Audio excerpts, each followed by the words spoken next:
Stephen Harley is back. Stephen, I hope this line is better. Thank you for staying on the line. I was asking you if you were surprised or shocked at the fact that the majority of the dead people outside Kabul airport were not killed by ISIS, but by American Marines.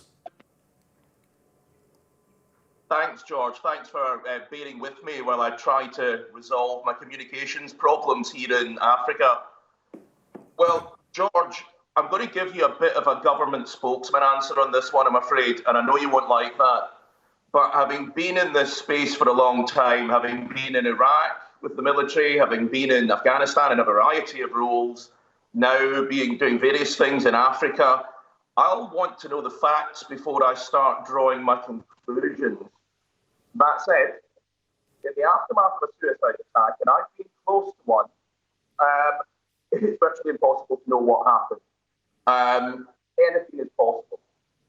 So, as I say, I'm giving you a government spokesman answer, but I want to know more. And if it did happen the way you're describing it, again, there's got to be an investigation after this. There's got to be a massive investigation after all of this. So we find out why all of this has happened. The second explosion at the Baron Hotel, one very familiar to British military and diplomatic and intelligence personnel, never happened. There was no second explosion. There was only one suicide bomber. It was as primitive an attack as it's possible to imagine. How do you think the assassin managed to do it? Well, I've actually done a lot of work on the subject of suicide attacks, George. And there is I think we have to remember that what's the biggest killer of men under 40 in Western Europe? It's suicide.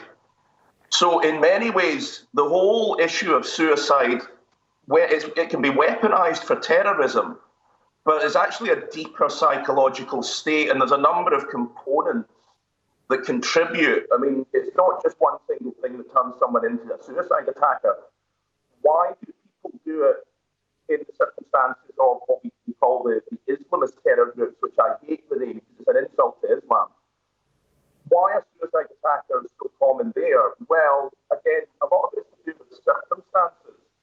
People who have been possibly worn down through family circumstances, through the general country system, where it's unfair and corrupt, doesn't give them a fair chance.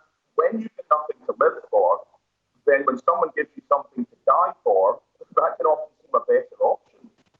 And a lot of the time, these people are vulnerable or have been made vulnerable. This is why whenever I hear about a female suicide attacker, we've all just got to stop.